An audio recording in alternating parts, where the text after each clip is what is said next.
российский магазиндар, уже зоомагазиндар бардығы. Жалал-Абад шаарында ит мышыктарга арналган төшөнчү тигилип, чет өлкөлүктөргө жөнөтүлүүдө.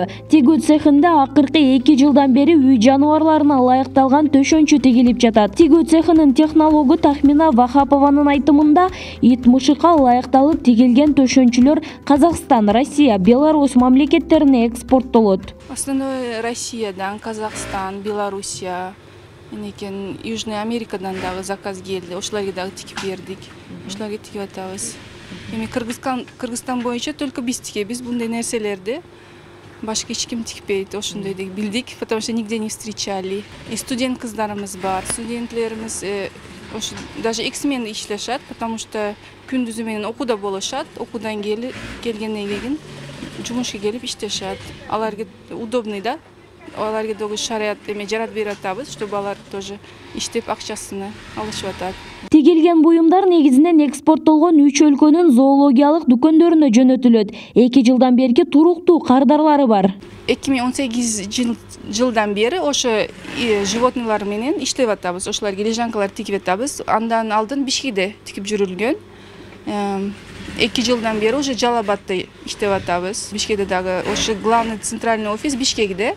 И бул жерде как филиал болуп калды, лекин ошо Бишкектен азыр ушул жерди чоңайтырып, именно ошо Жалал-Абадта чоңайтырмакчыбыз, ошондой. Ит мышыктарга ылайыкташкан буюмга буйрутмалар өзгөчө кыштын күнүндө көп болот. Эң көп 3000 данага чейин буйрутма беришет. Цехте дайыма 5-6 тигүүчү отурат. Ар бири өз жумушуна жараша маяна алышат. Жылдын 4 мезгилинде тең буйрутма түшөт. Цехте тигилген төшөнчүлөрдү кир жуучу машинада да жууса болот. Мен былтыркы октябрь айынан баштап ошол жерде иштеп атам.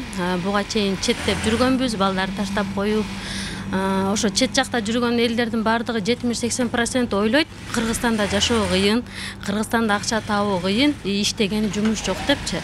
Көрсө өзүбүздүн элибизде деле, өзүбүздүн жерибизде деле мындай иштейм дегендерге жумуш толтура экен, тапса болот экен. Мынакей Альхамдулиллах, Аллах рызкы бере берет экен, кайсыл жерде болсо деле, кайра аз болсо деле өзүбүздүн мекенибизде тапканыбыз берекелүү, жетиштүү болот экен. Чет жакта тапкандарыбыз мисалы үчүн квартирага кетет, документке кетет, башка жака кетет. Ошентип монтип салыштырып көрсөң, бул жактан андан көбүн деле такса болот экен да. Зато балдарыбыз жаныбызда, өзүбүздүн элибизде кеңири кесиримдей барып келип дегендей. Анан айрыкча могу сектордун эмнеси жакшы экен, графиги свободный, эми кичинекей балдарыбыз бар, студент кыздар бар, окуусунан кийин келип окуп кетишет, иштеп кетишет. Жалал-Абад облусунда 2023 жылда 1402 ишкана ишке берилген. Анын ичинде жеңил өнөр жай дагы бар. Нуриза Хамракулова, 7 канал, Жалал-Абад.